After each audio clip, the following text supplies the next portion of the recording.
Shalom,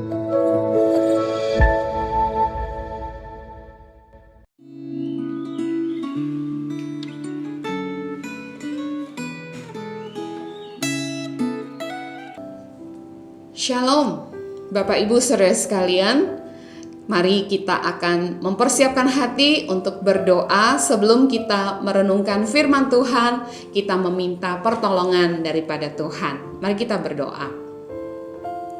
Terima kasih untuk kesempatan pada hari ini kami boleh merenungkan firman-Mu. Tolonglah kami untuk mengerti ya Tuhan, dan doronglah hati kami juga untuk melakukan seperti yang Engkau perintahkan. Di dalam nama Tuhan kami Yesus Kristus, kami berdoa. Amin. Bapak Ibu, pembacaan Gema kita sudah sampai kepada Yeremia pasal 32.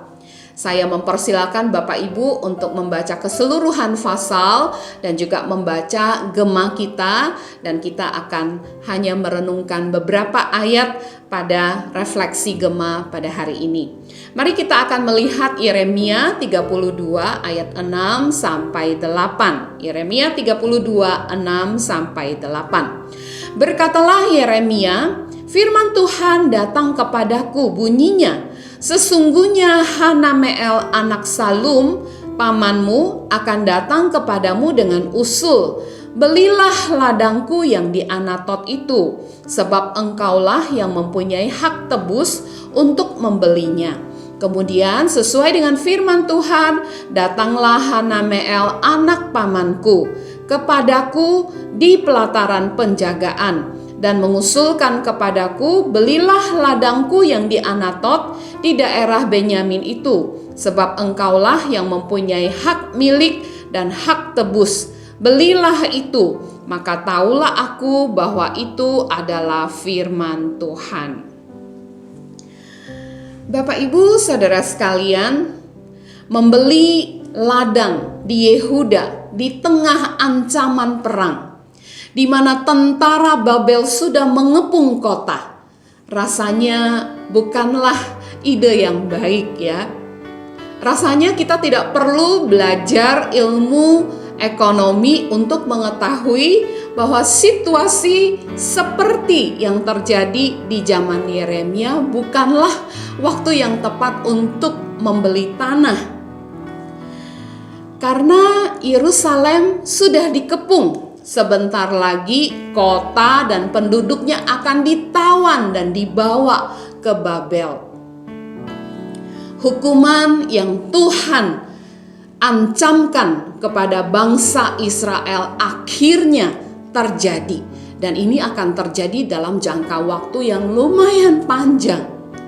Karena itu Bapak Ibu, membeli ladang, membeli tanah yang dilakukan oleh Yeremia pasti bukanlah ide yang baik. Bagaimana mungkin membeli ladang di tanah yang sebentar lagi akan ditinggalkan karena perang? Tapi mengapa Yeremia melakukannya? Pasti ada alasan yang sangat kuat ya Bapak Ibu.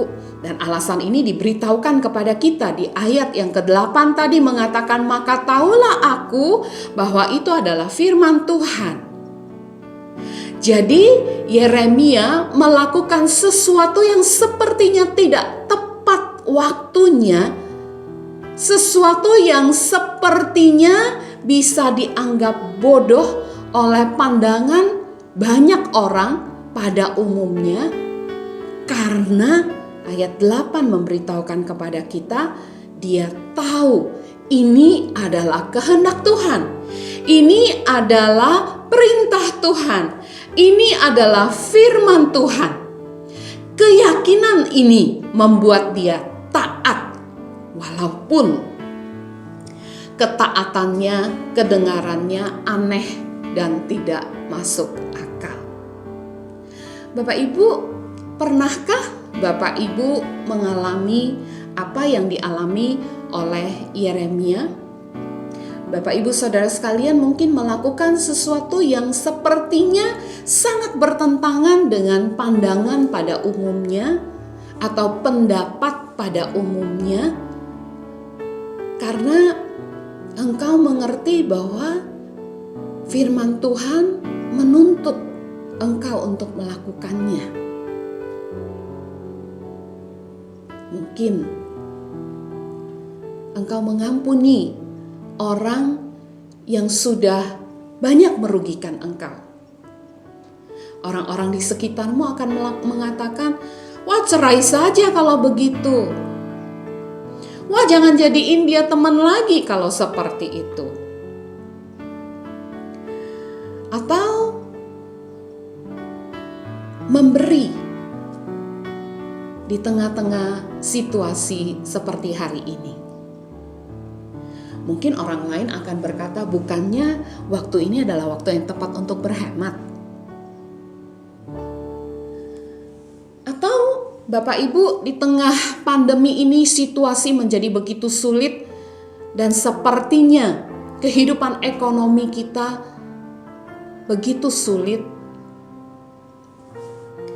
Tapi engkau memilih untuk tetap percaya kepada Tuhan, tetap berpengharapan kepada Tuhan.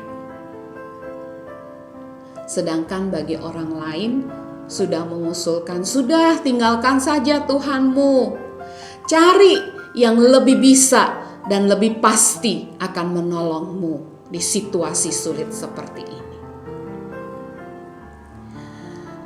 Bapak Ibu, Yeremia mengerti kehendak Tuhan sehingga dia melakukannya walaupun sepertinya tidak matching dengan pendapat dan pandangan umum. Sepertinya situasi dan kondisinya itu tidak baik, tapi Yeremia tetap taat.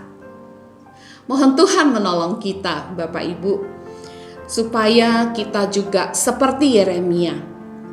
Walau apa yang kita perbuat yang sesuai dengan firman Tuhan sepertinya tidak cocok dengan apa yang dimengerti oleh orang-orang di sekitar kita, tapi kita tetap melakukan karena kita tahu itu adalah firman Tuhan. Bapak Ibu, untuk bisa melakukan firman Tuhan, maka mau tidak mau, langkah awalnya, langkah sebelum melakukannya adalah kita mengerti terlebih dahulu firman Tuhan, bukan? Itulah sebabnya saya pikir mengapa Bapak Ibu Saudara sekalian membaca gema, membaca firman Tuhan secara teratur, atau mendengarkan, menonton refleksi gema seperti pada hari ini, supaya kita memahami firman Tuhan. Karena hanya dengan paham, dengan mengerti, baru kita akan bisa melakukan. Kita tidak mungkin melakukan sesuatu yang kita tidak mengerti, bukan? Itu sebabnya dalam perumpamaan Tuhan Yesus tentang penabur dikatakan demikian di dalam Matius pasal 13 ayat yang ke-23. Yang ditaburkan di tanah yang baik ialah orang yang mendengar firman itu dan mengerti. Dan karena itu ia berbuah, ada yang 100 kali lipat, ada yang 60 kali lipat, ada yang 30 kali lipat. Ayat ini mengatakan karena itulah. Karena apa Bapak Ibu Saudara sekalian? Karena ia mendengar dan mengerti firman Tuhan, karena itulah ia berbuah.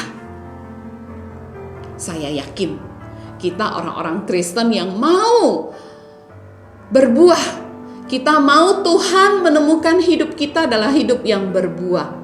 Karena itulah kita harus membaca firman, kita harus mengerti apa yang dimaksud oleh firman, dan kemudian kita harus melakukan apa yang diperintahkan, apa yang kita mengerti yang dikatakan oleh firman Tuhan. Hanya dengan demikian kita berbuah, kata firman Tuhan. Biarlah apa yang kita dengar, apa yang kita renungkan pada saat ini boleh menolong dan mendorong kita untuk setia baca firman Tuhan secara rutin, mencoba mengerti memakai berbagai macam resource yang sudah disiapkan di tengah-tengah keadaan kita seperti hari ini, kita boleh semakin mengerti firman Tuhan, dan Roh Tuhan memampukan kita untuk mengaplikasikan, memikirkannya, lalu kemudian melakukannya. Tuhan menolong kita semua. Mari kita berdoa.